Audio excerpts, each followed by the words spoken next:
we are back at Hollywood Smoke in Santa Monica. I'm Steve Kim, joined by Michael Baca and Michael Montero. Guys, as we film this in early August, we are now officially, two-thirds into the year. Very simple question. Out of the basic premium cable networks that everyone associates with boxing, HBO and Showtime, who in your mind has had a better year thus far? Ugh.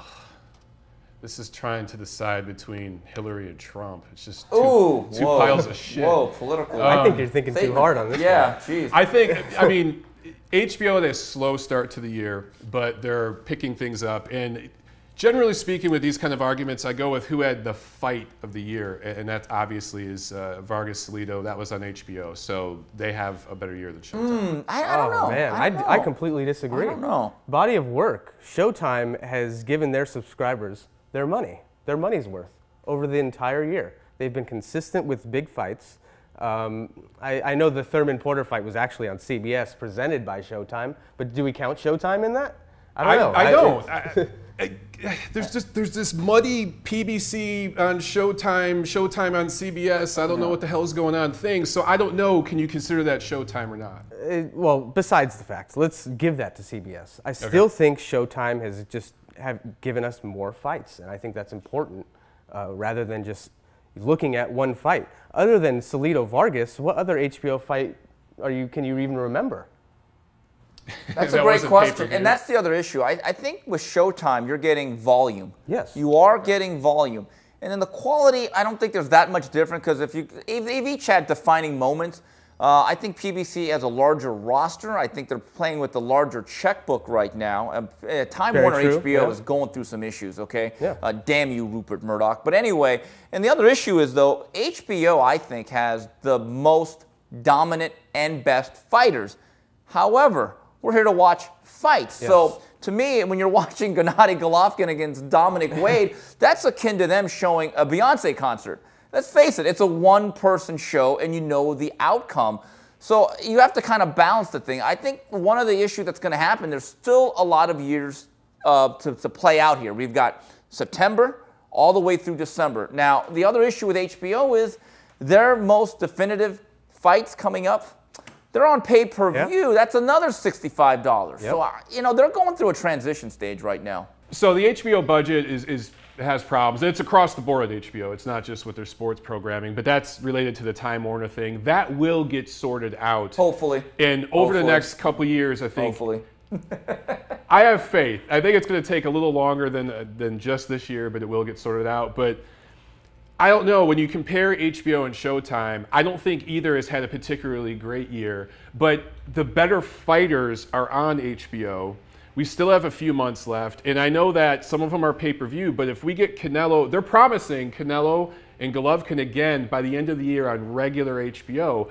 I just think they can close the year stronger. What fights does Showtime have to close the year? Steven Espinoza told me about a month and a half ago, when it comes to football season, they're not kicking off a lot. They're going to scale back their program. They are, because football is king in our country, and college football, specifically the SEC primetime game, the ESPN games, Fox, they're all doing primetime games now. That didn't exist 5, 6, 7 years ago.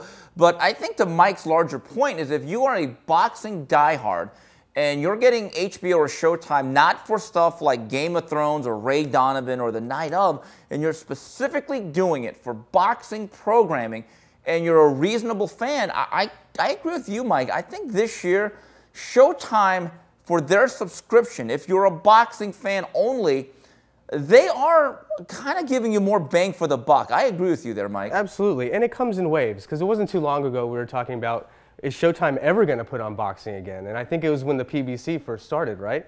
I mean, they literally had no schedule at all. This year, what was it, in April or something like that, they laid out a whole entire summer schedule, and they're all, it's all pretty solid stuff, at least compared to HBO. HBO's I think Russell against Highland was the only one where I said, ugh. That was bad. That was bad. That was pretty bad. Yeah. Well, HBO's has bad fights too. And I give Showtime credit. It's not part of their championship boxing series. And this is something that I think HBO has to address. They use HBO Latino once in a while as a developmental platform for these guys who are right on the cusp, right? Careers. Yeah. With True TV, I think going to Bolivian, as Mike Tyson would say, HBO needs to find a developmental platform for these fighters who aren't quite ready for the prime time stage. Showtime has that, HBO doesn't. So they're going through some issues that Peter Nelson has to really guide them through. Yeah, and to say one positive thing about HBO in this segment, September 10th might be the best card of the entire year, with Golovkin in the daytime, Chocolatito Cuadras at night, and leading into that is JSK, Jesus Soto Karass versus Kamagai rematch. Yeah. I'm so glad they added that fight. Those 3 fights in one day, I don't know if that can be matched. And real quickly, I don't think there's any doubt. You know who's had the worst year as a boxing network? The worldwide leader, the 4-letter network. ESPN. Yeah. It's almost like, this is what happened. Heyman went into the PBC and asked for some dates and money back to roll back their deal. And ESPN said, Do you get the sense that Heyman is now punishing ESPN and poor Teddy and Joe have to sit through that? That's bad. I think he already knows that they're going to go after the UFC. Right, whenever their deal is over. I heard they still might have fights next year. But the writing is on the wall. It seems to me that ESPN is going to say, boxing, we loved you for 30 years. Dana White, hello. At least they're not paying for it. It's such a shame because just like when the Friday Night Fights model, when that brand was broken up, you talk about diehard fans, a lot of diehard fans were sad because you can kind of see the writing on the wall at that point. You just kind of knew they were going to screw this up. And they have. And now, those ESPN cards, some of those Fox Sports 1 cards are better than you wouldn't think it would be that way.